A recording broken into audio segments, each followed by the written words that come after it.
আজকে রান্না করব চিকেন বিরিয়ানি। এখানে সব কিছু ব্লেন্ডার করে টমেটো, বাদাম, কিশমিশ, টক দই, পেঁয়াজ, কাঁচামরিচ, আদা, রসুন একসাথে দিয়ে দিলাম সরিষার তেলে। তারপর এখানে মাংস, আলু দিয়ে দিলাম।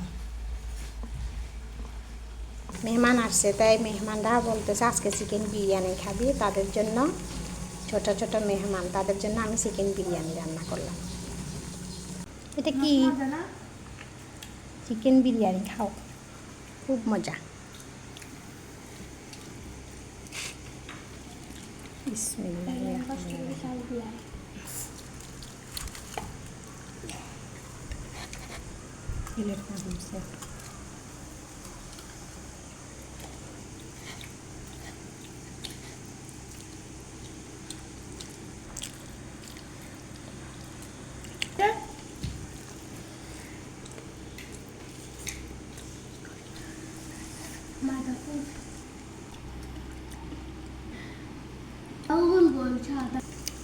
Tata, bye bye.